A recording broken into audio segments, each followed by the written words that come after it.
$100? You're telling me all you could make this month is $100? What kind of man are you, Steven? Mom screamed, throwing the money in my face. A 13-year-old man, I replied, making her give me a resounding slap. It's your fault we're suffering like this. If your dad was alive, everything would have been so much better. I know, Mom, and I'm very sorry. Shut up. You're not sorry, but you will be. She walked towards me and picked up the money that she had previously thrown in my face before climbing the stairs, entering her room, and banging the door.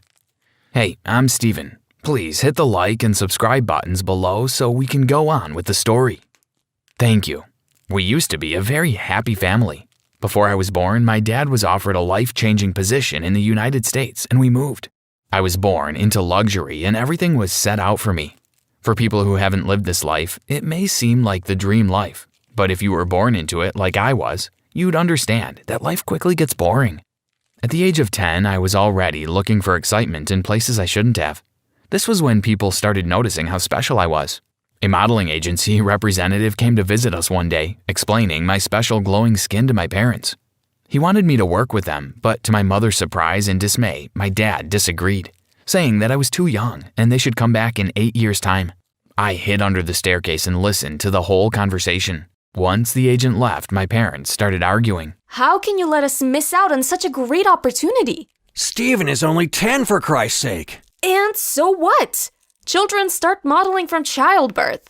We're missing out on so much money. All you care about is money. What's wrong with you? We have more than enough, and more will keep coming. My dad angrily walked out of the house, and my mom followed, still screaming at him. They were shocked when they saw the agent sneaking into my room from the window. I was standing behind them, shocked as well.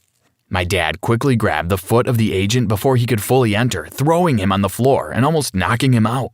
Even my mother, who was previously antagonizing my dad, started kicking the agent. They called the cops on him and he got arrested for breaking and entering, warranting him to pay a huge fine, including money to fix my room window, which he had broken before being set free. I continued with my bad habits, and one day, I was hanging out with some guys in an alley. They convinced me to try out a new juice that wasn't in the market yet, and I was so excited. However, for some reason, the juice rendered me unconscious, and while drifting in and out of consciousness, I felt them searching me. I woke up and it was around 7 p.m. This was surprising because I snuck out of the house around noon. I knew my parents would be so worried.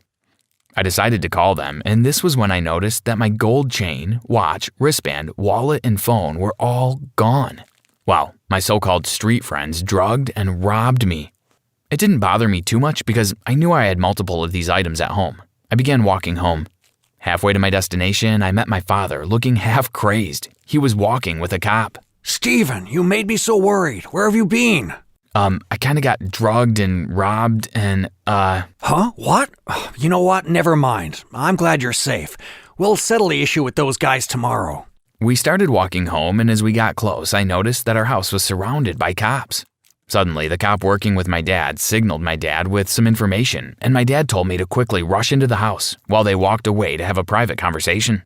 I ran home, and all the cops started cheering. They hugged and shook me, while some just patted my head before leaving.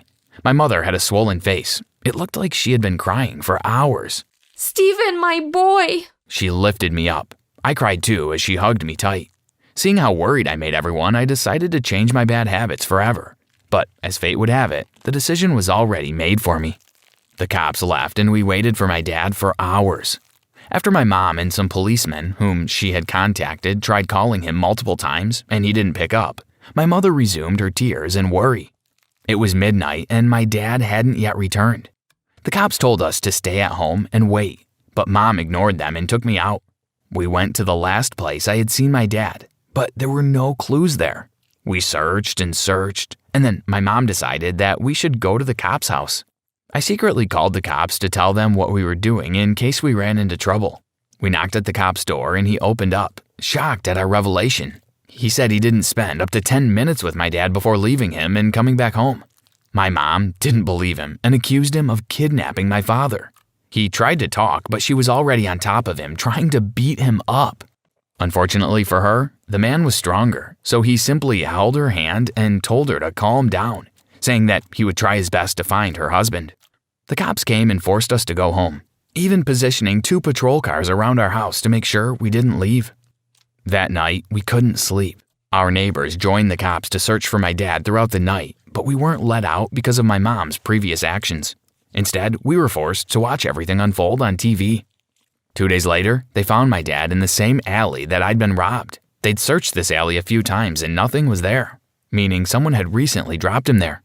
Unfortunately, he wasn't breathing anymore, and our lives changed forever. Back to the present, 3 years have passed since the incident. My mom was lazy and refused to work, so I'd been stuck being the breadwinner of the family for years. She reminded me every day that I was the cause of my father's death. I wasn't going to school anymore, so we survived through the odd jobs that I did around the neighborhood. I couldn't get a real job because I was too young. I also started a YouTube channel, teaching people handyman skills that I had learned from my odd jobs. My YouTube channel quickly blew up and started giving me more income than my handyman jobs. But I continued doing the handyman jobs because they were my source of content, and the YouTube channel couldn't survive without it. Apparently, people wanted to learn handyman skills so they wouldn't have to pay for every little thing that spoiled around their house. One afternoon, a French couple came to see my mother. She sent me to my room and locked the door, which I thought was a really strange action to take. A few hours later, my mom came up to my room and explained that I had gotten a great job and would be moving in with the French couple for a short while. She explained that this was the same man who had come a few years ago to hire me as a model. He was back now and willing to triple the contract money, just so I could work with them. The man who tried breaking into my room? Oh, he apologized for that. She told me that we would become billionaires in a short while if I agreed to go. I was skeptical, but put my fears aside and decided to go with them. She explained that it was just a 2-year contract and I would be back home in a short while. I left with the couple and started living in a mansion filled with other young boys who were also models. On the first day of my arrival, a boy that was around 18 years congratulated me and welcomed me to the cage of my dreams. I was confused and asked him what he meant, but he laughed and told me that he was just joking. When I told the Frenchman what the boy said and asked for an explanation, he waved it, and that was the last time I saw the 18-year-old boy. He just disappeared. I was termed the golden boy because of my dark brown skin, and everyone was in love with me.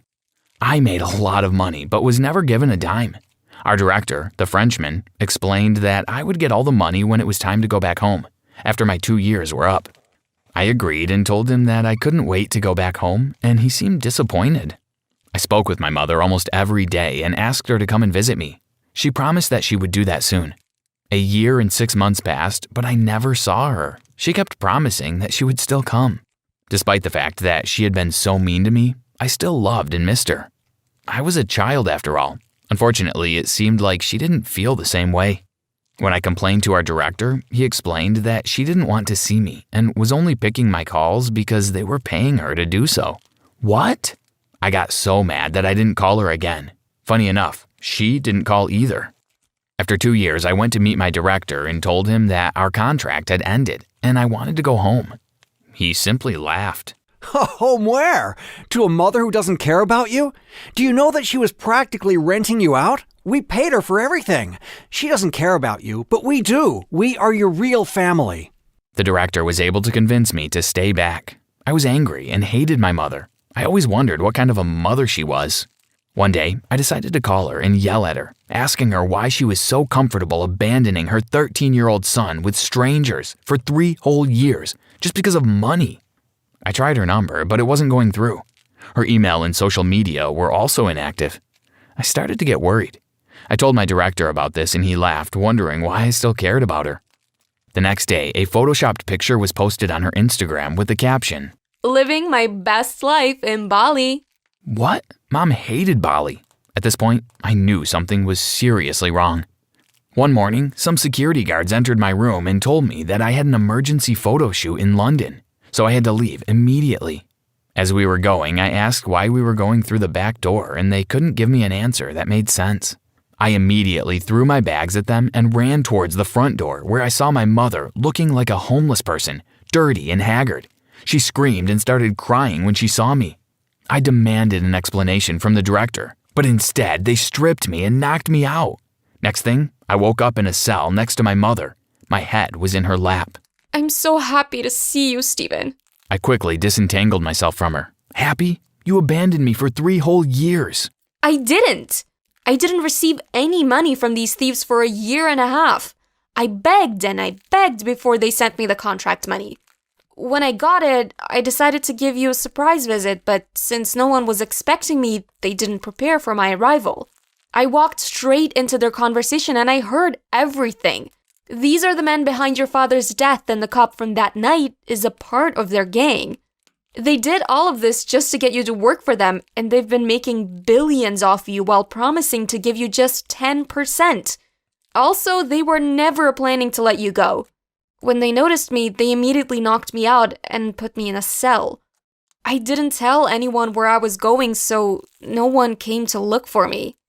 Even when I'd been missing for months, that dirty cop found a way to make it seem like I traveled to Bali to enjoy life. He bragged about it for me while serving me dog food. I'd been planning my escape and finally broke out today, but they caught me before I could find you. What? Wait a minute. How long have you been here? A year and a half. At least that's what I think. I've been counting the days on the wall. I felt terrible.